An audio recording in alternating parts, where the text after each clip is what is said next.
My name is Linda, and this is the story of how my daughter tried to erase me from the most important moment of her life, and how karma caught up with her exactly 1 year later. My daughter Ashley is 28 years old. We'd always had a good relationship, or so I thought. I raised her as a single mother after her father left when she was 3. I worked 2 jobs to put her through college. I was there for every milestone, every heartbreak, every triumph. So when she called to tell me she was pregnant, I cried tears of joy. My first grandchild. I immediately started planning how I could help, buying baby items, offering to be there for doctor's appointments, whatever she needed. But then she met Vanessa. Vanessa was her mother-in-law, and from the moment Ashley married her son Derek, Vanessa made it clear she was the only grandmother that mattered. She was wealthy, lived in a mansion, and loved to remind everyone about it. Derek is my only child, Vanessa told me at the wedding, which means this grandchild will be my only grandchild. I plan to be very involved. I smiled politely, not realizing it was a threat. 2 months into Ashley's pregnancy, I got a text. "Mom, we need to talk." We met for coffee, and Ashley looked uncomfortable. "Mom, I need to tell you something about the baby shower." "Oh, I've been meaning to ask about that. What date works for you? I'd love to help plan it." Ashley bit her lip. "Actually, Vanessa is planning it at her estate, and, well, she's paying for everything so she gets to control the guest list." My stomach sank. "Okay, what's the date? I'll make sure I'm available." "That's the thing, Mom." She wouldn't meet my eyes. "Vanessa wants to keep it intimate, just her friends and family. She says having both grandmothers there would make it awkward because you can't contribute financially the way she can." I felt like I'd been slapped. "Ashley, are you uninviting me from your baby shower?" "I'm not uninviting you. Vanessa is, and I can't argue with her. She's spending $10,000 on this shower. She's buying all the big-ticket items, the crib, the stroller, everything. We need her help, Mom. You have to understand. I raised you alone for 25 years. I worked 2 jobs, I paid for your college, and now I'm not good enough to attend your baby shower because I don't have mansion money?" Ashley's face hardened. "That's not fair. You chose to have me. That was your responsibility. Vanessa doesn't owe us anything, but she's choosing to help. The least you could do is be grateful." "Grateful for being excluded from my own grandchild's baby shower? You're being dramatic. It's just a party. You'll meet the baby when it's born." She left. I sat in that coffee shop and cried for an hour. I didn't reach out to Ashley after that. If she wanted me to beg to be part of her life, it wasn't going to happen. I saw the baby shower photos on Facebook. Vanessa had tagged Ashley in hundreds of pictures.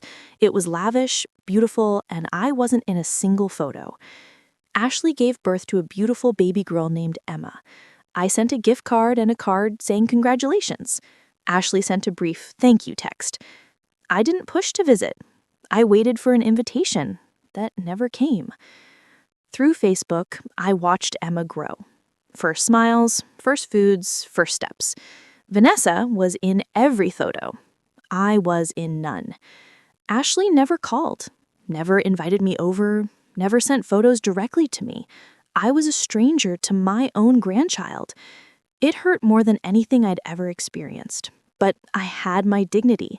If Ashley wanted me in her life, she knew where to find me. Then, exactly 1 year after the baby shower that I wasn't invited to, my phone rang at 11 p.m. It was Ashley. "Mom, I need your help."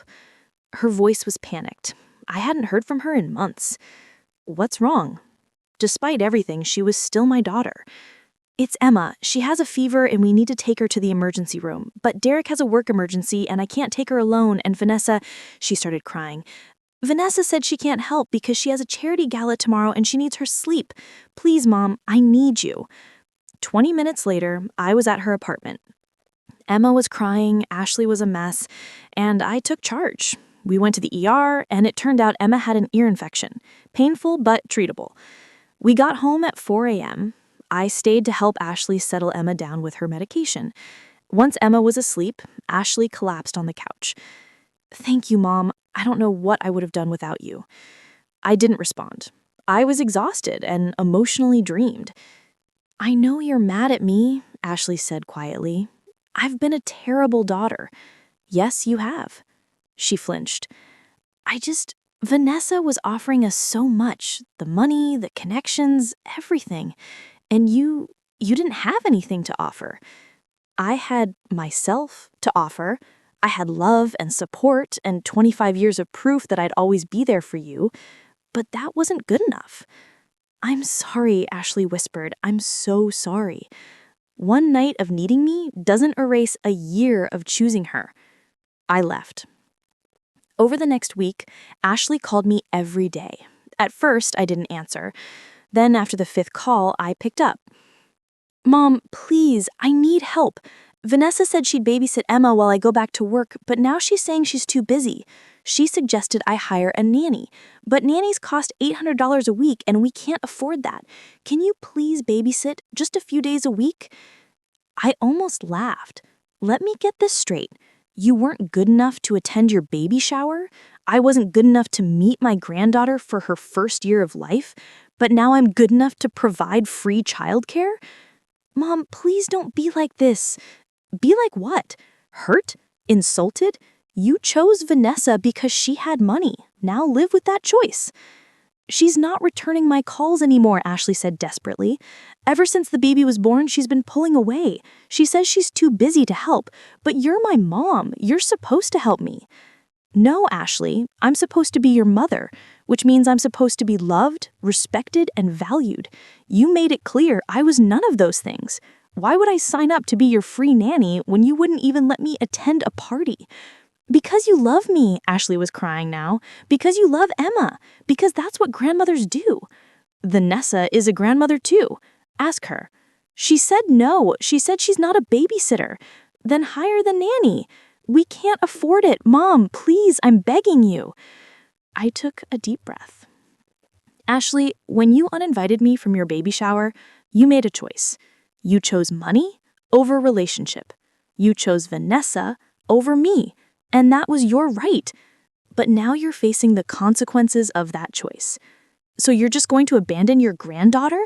Ashley's voice turned angry. "What kind of grandmother does that?" "I am not abandoning anyone. I was abandoned. For an entire year, you kept Emma from me.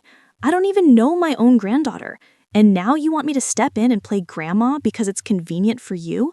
No, Ashley, that's not how this works." "Fine," Ashley said coldly. "I guess I know where I stand. Don't expect to be part of Emma's life going forward." "I haven't been part of her life for the past year, so nothing changes." She hung up. 2 months passed. I heard through a mutual friend that Ashley and Derek were struggling. Derek was working extra hours to afford childcare. Ashley was exhausted from working and taking care of Emma alone. Vanessa apparently had moved on to planning charity events and traveling, with no time for babysitting. Then I got an email from Ashley. A long, detailed email.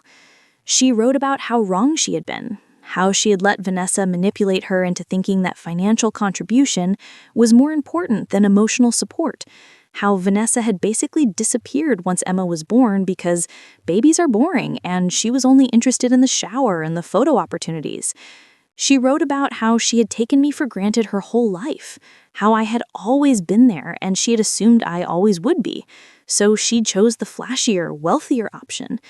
She ended the email with, "I don't deserve your forgiveness. I know that. But Emma deserves to know her grandmother, the one who actually loves her, not the one who used her for social media photos.